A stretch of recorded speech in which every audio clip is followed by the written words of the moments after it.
Yun, himala. Wala mga traffic ngayon sa EDSA na tayo napadaan.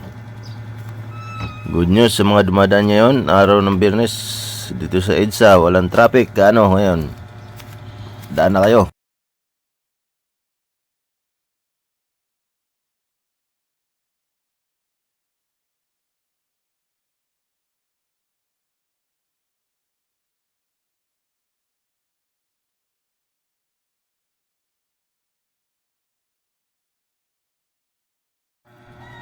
Good morning, good morning, good morning. Magandang araw, magandang tanghali, magandang hapon sa atin lahat. Mapagpalang araw sa atin lahat mga kayambaw, no?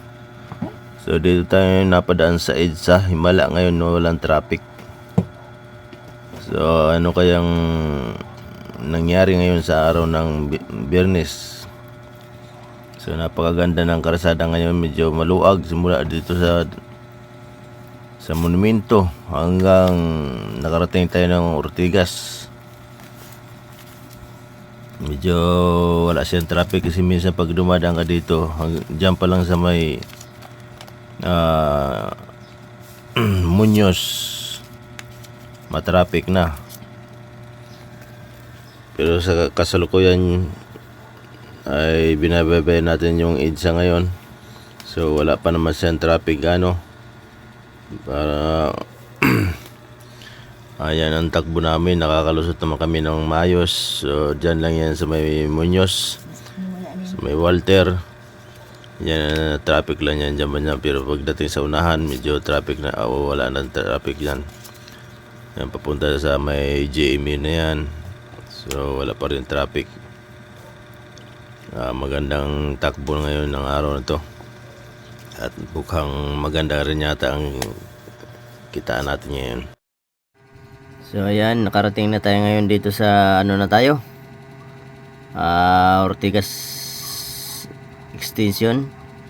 So ayan, pa ano na tayo ng dito pa lang pala tayo sa pangatan Jimmy pa lang tayo. So medyo maluwag talagang karsada ngayon araw na to. So swerte ng daan natin ngayon at hindi gaano matraffic. So ngayon lang tayo napadaan dito na maganda-ganda, tumakbo siya na maayos at tuloy-tuloy naman ang takbo niya. Kaya nakuha ni Kuya Bon, mag-video muna tayo habang nagtatakbo dito sa EDSA kasi himala. Napadaan tayo ngayon ng maluwag ngayon araw ito. So minsan pag dumaan ka dito, wala na yan, na puro traffic na yan. Simula pa lang dyan sa doon sa kanina lang na traffic kasi pasikip na yung Muñoz kasi babaan ng LRT. Paglampas ng konti papunta ng JME, medyo diretso na siya. Ayan o, napakaluwag talang kalsada na yan, halos wala na siya. Nakarating na kami dito sa may ano na yan, Pasig na. Kasi dito kami dumaan sa C5 Pasig kasi punta tayo ng ano yan, BGC. Yung pasahero ko papunta BGC. Kaya napakaluwag ng kalsada ngayon sa C5. Hindi na namin kasi doon tinuro ni Wes. Kasi ayaw ko rin dumaan dyan sa C5 na yan kasi matraffic. So tinuro tayo ni Wes. Minsan pa si Wes naman, nakakabuti naman to si Wes. Ay yung Google Map natin sa Grab pala.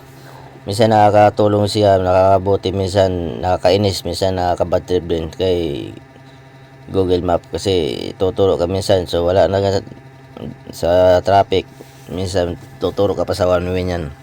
So ngayon araw na to, sobrang aga-aga, kaya naituro tayo siguro ng malinaw pa siguro ng pag-iisip ni Google Map. Kaya nabara tuloy kami dito sa may ano na, sa may C5 na yan, sa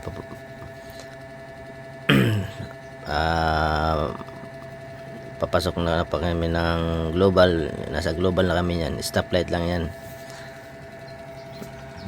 Video muna si Kuya Ambaw dyan. So matagal yung stoplight dyan, kaya nag-video muna tayo. Kinuhaan muna natin yung mga building dyan kung gaano kalaki sa may BGC. Kaya picture video muna si Kuya Ambaw habang stop.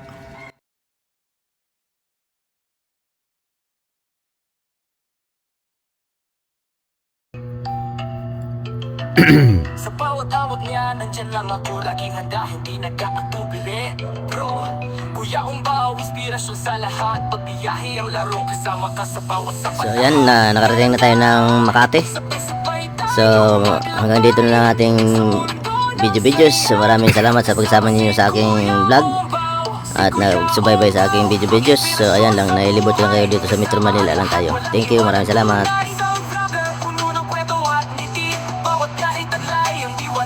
So ayan, magpapaalam na tayo. Hanggang dito na lang aking vlog. Maraming salamat sa inyong support kay Kuya Ombaw. Patuloy na yung support kay Kuya Ombaw.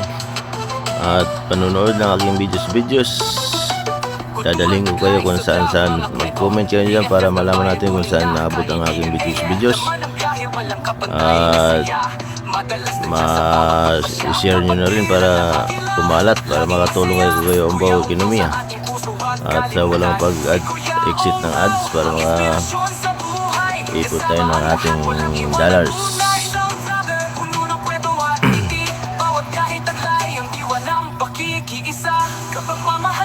Thank you, bye-bye. Kuya Ombaw sa puso, walang hanggan.